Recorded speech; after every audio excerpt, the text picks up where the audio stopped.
Good afternoon, Yusek.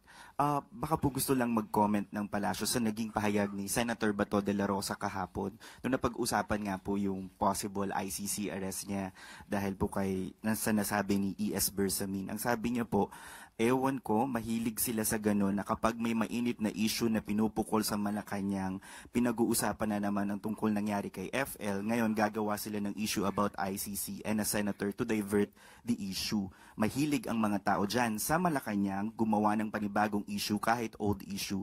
Ayun na, eto Yung issue patungkol sa ICC, hindi po yan old issue or hindi po yan gawa-gawa ng Malacanang. Issue talaga yan na nangyari dahil sa ginawa ni Digong. Yung ICC na yan. Naging issue yan dahil din sa pamilyang Duterte, dahil din sa tatay ninyong mayabang. Napapag-usapan yan ng buong bansa dahil din kay Digong. Hindi, ang pag-usaping ICC po, hindi po gawa-gawa ng Malacanang yan. Okay? Ang ICC, matagal na po yan. Panahon pa ni Digong. Di ba na si Trillanes nagsampa ng kaso sa ICC? Matagal ng issue 'yan, di ba?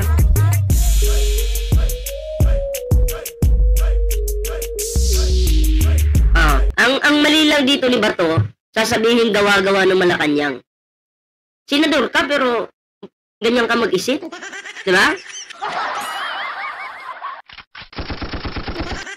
Nakakahiya ka. Hindi ko nga maintindihan Paano gawa-gawa ng Malacanang pag-usaping ICC? Paano nangyari yun?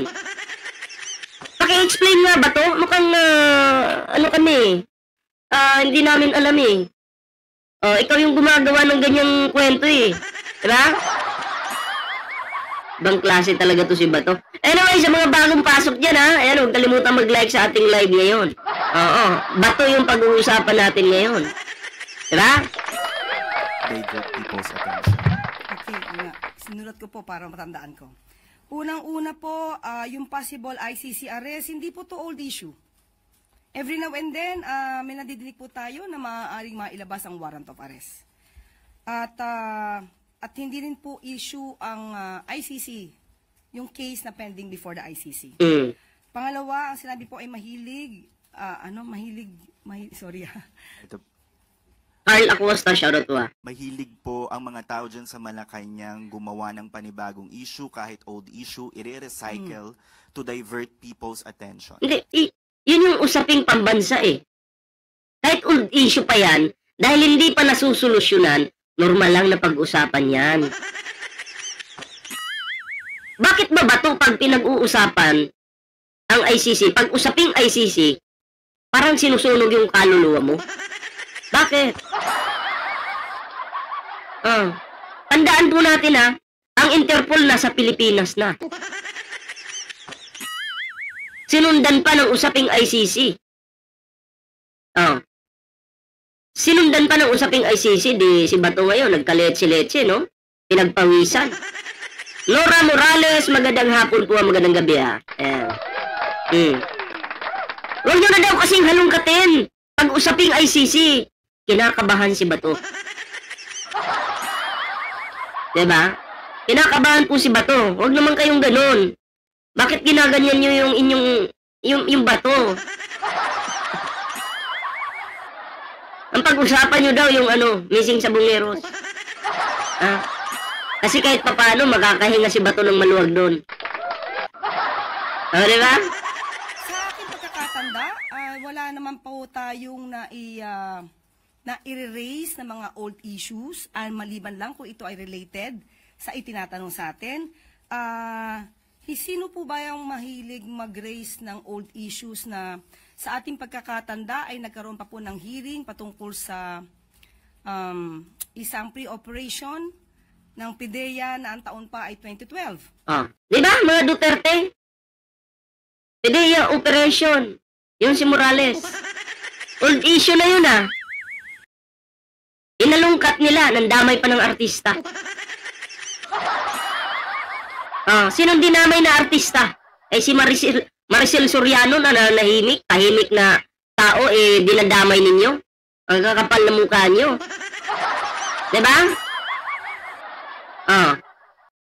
parehas yung mahilig maghalongkat ng issue. Eh di ba? Ang kampo ng kadiliman. Walang iba kundi yung mga Duterte, di ba? Eh yung usaping ICC, ngayon lang yan. Eh nung panahon nga ni Digong, tahimik na eh. Di ba? Ayaw yung pag-usapan yung ICC. Pero ngayon, dahil bago na yung administrasyon at may kapalpakan naman talaga sa panahon ni Digong, hindi matitigil yung issue na yan, tuloy-tuloy yan. At hindi ito old issue. Araw-araw, linggo-linggo, buwan-buwan, may update. Bago. Update nga eh. Diba? Sus Mariusip naman. Parang wala naman po akong natatandaan na meron tayong nire-raise na ganung mga klaseng issue. At sinasabi po ay diversionary tactic. Okay, unang-una po, ang issue po patungkol sa peke na police report or altered na police report ay hindi naman po ang Malacanang ang nag-raise niyan, nag-issue niyan. Na kailangan lamang po nating sumagot para maipakita sa taong bayan. Ang Malacanang po sumasagot lang sa katanungan ng media. Katanungan ng taong bayan, sinasagot po ng Malacanang yan. Hindi sila gumagawa ng issue. Bato naman, ang tanga mo. Grabe. May mga fake news peddlers, mga obstructionists, mga propagandists na gumagawa ng kwento na kinakailangan pamameke ng papel para lang sirain ang unang ginang, ang Pangulo, at ang administrasyon. Sa makatuwid, kung ito po ay sinabi na po ng Beverly Hills Police Department na altered yung ipinakita at na-post ni Mr. Tiglao na police report, siya po ba ay sumasakay din sa issue ng fake police report? Tandaan po natin, ang content na ito sa nasabing fake police report ay una po natin nadinig, kundi po tayo nagkakamali, ay sa Vice Presidente. Kaya po natin nasabi noon na Yung police report na yan, fake news po talaga. 'Di ba? Yung dinadawit yung pangalan ni First Lady Liza Marcos doon sa pagkamatay ng malaking negosyante. Sino po yung nagdawit noon? Puro mga DDS, sinakyan ng bobong si yung malaking mahaba yung baba. Si Amy Duterte, sinakyan niya.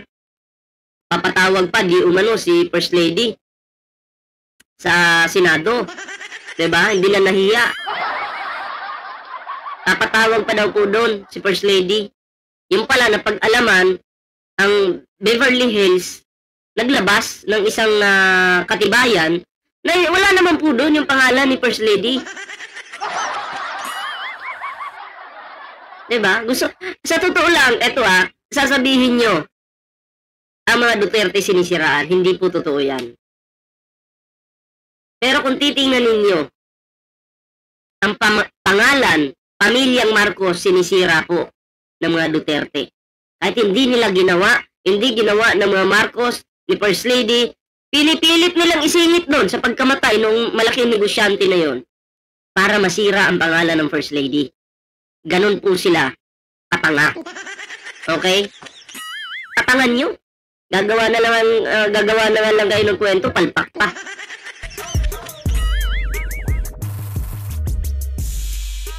Diba? Kaya ako'y naaawa sa inyo. Nakakaawa kayo. Promise. Sa sobrang gusto nyong siraan yung mga Marcos, yung mga amo nyo yung nabulok sa kulungan. Ayan yung napalanin nyo dahil ang tatangan nyo. Diba? Sumali pa yung mahaba yung baba. Totoo naman, fake news ba ako? Mahaba naman talaga yung baba ni Amy Duterte. Diba? Mahaba yung baba. Kaya ganoon kahaba yung kanyang, alam mo yung pagtingin sa sarili, kala niya, ang galing niya eh. San bag ka? Ay, nako. O, tuloy natin, tuloy. Feeling mo, siya pala ang source ng fake news. At ngayon napatunayan po natin na altered yung police report na ito. Kailangan pa kayang sumakay ni Senator Bato de la Rosa. Siya po ay napaso na noon sa fake video na Yes, uto-uto si De La Rosa eh. AI, shinare pa niya. Sinong kasama niya na nag-share? Isang tanga din. Si Basti. Diba? Believe daw sila sa mga kabataan na natauhan na daw. Yung pala AI.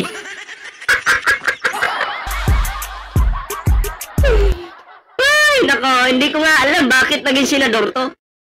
Pati, simple lang ha, malalaman po natin kung AI o hindi. Pero si Bato wala po talaga.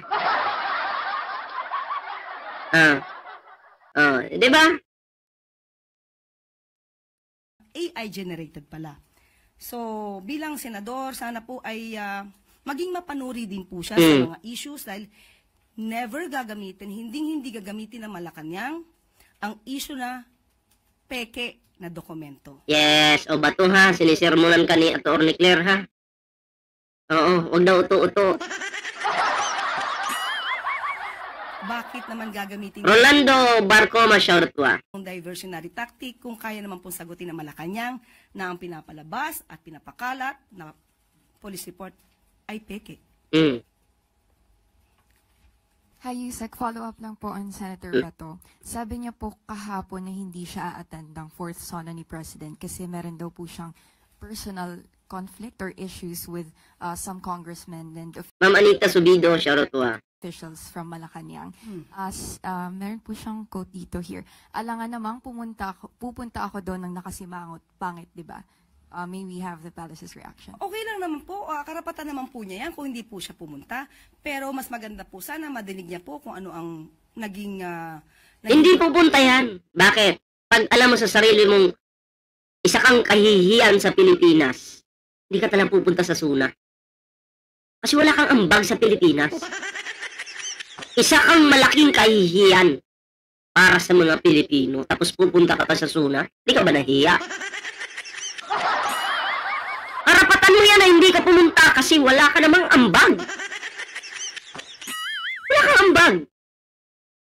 Yun nga naman eh, wala kang ambag, pupunta ka pa. Kapal naman ang mukha mo kung ganon. Diba? trabaho at magiging programa ng Pangulo sa SONA para po hindi siya maligaw. Kasi mas maganda pong pakinggan niya mismo kung ano sasabihin ng Pangulo kaysa mag-rely sa mga fake news peddlers. So, sana kung di mas siya makarating ay mapakinggan niya. Hindi yan makikinig. Kasi habang pinapakinggan niya yung SONA ni PBBM, parang sinusunog yung kanyang sarili. Masakit sa kanya na ito na pala yung achievements ng mahal na Pangulo. Masakit sa kanya yun. Kaya, I'm sure, makikinig na lang yan sa chismis kung para manood sa SONA. Sampal sa kanya yun eh. Sampal sa kanila. Diba? So ngayon mga pre, eto na, bigyan natin ng reaksyon itong patungkol dito kay Sara Duterte. No? Etong kanyang pa-travel. Oh, ibang klase, no? Si Sara Duterte, missing in action sa serbisyo. Aggressive sa budget. Classic Inday Sara. Ayan. Agresibo si Sara Duterte sa budget, oh. Matatandaan na nagpunta noon si Sara Duterte sa Germany habang binabagyo ang Pilipinas. O ngayon, may bagyo, may baha dito sa Pilipinas. Nasa na naman po si Sara Duterte? Nasa ibang bansa na naman po ang inyong tamad na Vice President. Every time na may bagyo sa Pilipinas, si Sara wala, absent. Pero, ang masarap dyan, tuloy-tuloy ang sahod niya. Sana all! Grabe.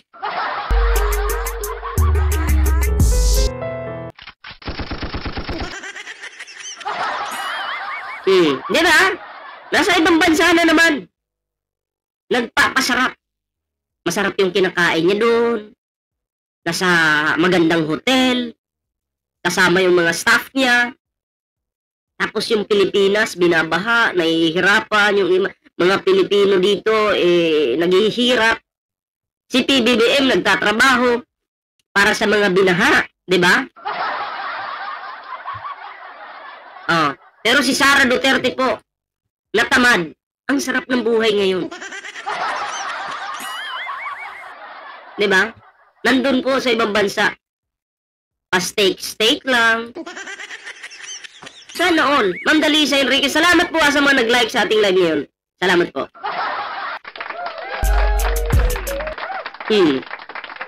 O eto sa loob lang ng unang 6 na buwan ng 2025, ilang beses nang nag-abroad si Sara Duterte. Parang travel vlogger. Hindi vice presidente, kundi travel vlogger Sana all.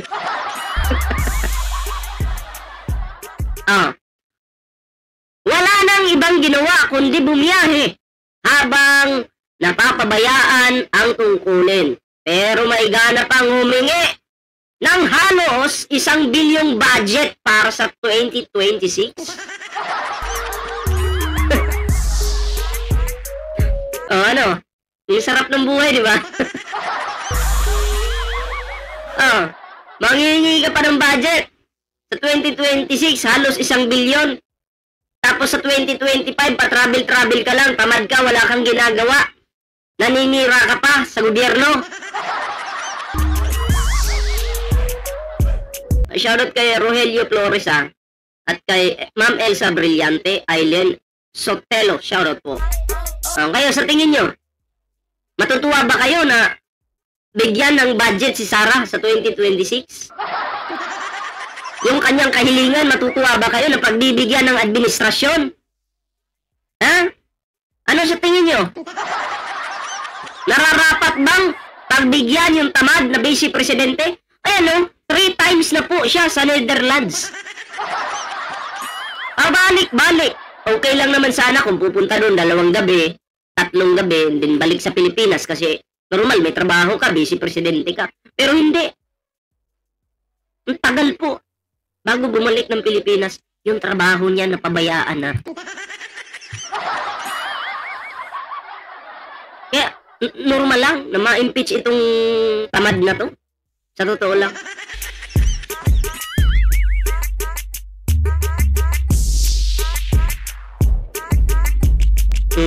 Wait lang, bigyan ko to ng jacket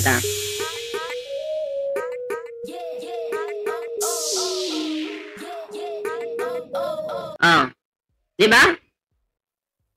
Ito pa. Malaysia and Qatar travel. Sarap ng buhay niya. Malaysia, tas Qatar travel. Tapos yung Pilipinas, ganun pa rin. Hindi man nakikipagtulungan sa administrasyon. Para man lang sana may ambag siya. Kaya nga kung tatanungin natin, Sara Duterte, ano bang ambag mo? Pakamot na lang siguro tayo sa ulo. Diba? Diba nakakahiya? Dapat lang talagang mag-resign. Kung para manatili ka pa dyan, sayang yung pera ng taong bayan Pinapasahod sa'yo. Diba? Tapos, magpapa-interview ko sa media. Puro paninira yung nasa bukang bibig mo. Wala ka namang ambag.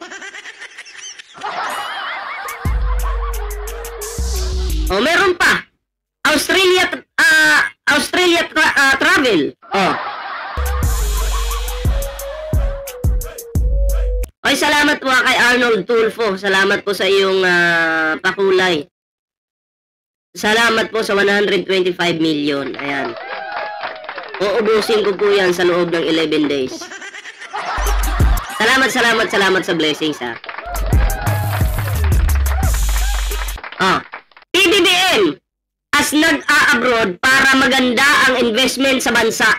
Si Sara naman is travel ng travel pero walang ambag, puro gastos. Si PBBM pumupunta ng ibang bansa pero may dahilan para sa bansa, para sa Pilipinas, para sa mga Pilipino. Hindi pansarili. 'Di ba? Makikita nyo naman po yung kaibahan. Habang sinisiraan naman niya ang Kongreso, ang HOR na iwan dito sa Pinas at nagtatrabaho para sa bansa at suporta sa pamahalaan. Si Sara Duterte walang ginawa kundi gumala, walang silbi, may gana pang manghingi ng almost 1 billion pondo para sa 2026.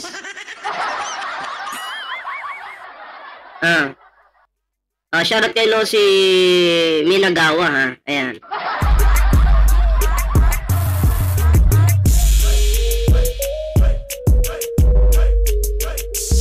Sino kaya yung nasa upuan ngayon ni Sara Duterte bilang vice? Di ba, Isagani Obra? Shoutout sa iyo, di ba? Travel, pwede na to. Gawa ka na ng channel mo, Sara Duterte. Travel vlogger. Pwede yun. Maging travel vlogger ka naman. Kung si Ruben Padilla mukbanger sa Senado, ikaw naman, travel vlogger. Pwede yun. Diba? Ay, salamat kay Rose Fernandez. Salamat po sa iyong pakulay. Salamat po. No? Salamat po sa 125 million. Uubusin ko po yan sa loob ng 11 days. Salamat po sa blessings. Ayan. Si San Ramon, shout out po si Buday, patortor lang, dami pera ng bayan. Diba? Yung pera ng taong bayan, napupunta po sa maling gastusin.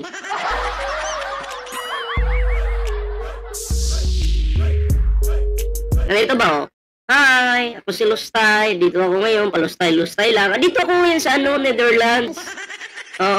Sarap ng mga pagkain dito. Kita nyo naman. Si Lustay nakaka-travel, walang pera. Pera ng taong bayan yung ginastos. Di ba? Travel vlogger. Kung meron na tayong mukbanger sa Senado, meron na rin tayong travel vlogger. Ano pa ba? Baka may mahilig dyan sa ribat-ribat dyan. Sino bang mahilig sa ribat? Si Bato de la Rosa? Defender ni Sara at reactor. Pwede. Tas dala ka ng bulldog mo sa dahig. Si Kamatis. Si Manlilin lang.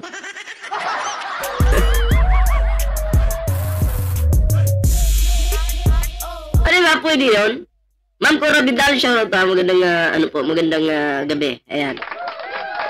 So, yan next topic po tayo. Ayan, sa hindi pa naka-like sa ating live, mag-like na kayo dyan. Share nyo ito. And also, ring the notification bell para po updated ang lahat sa mga uploads natin. Ayan. Grabe naman talaga gawa ni Sara. Mas grabe talaga, di ba? Travel vlogger. Anong pangalan ng channel? Lustay. Ayan, next topic po tayo mga pre.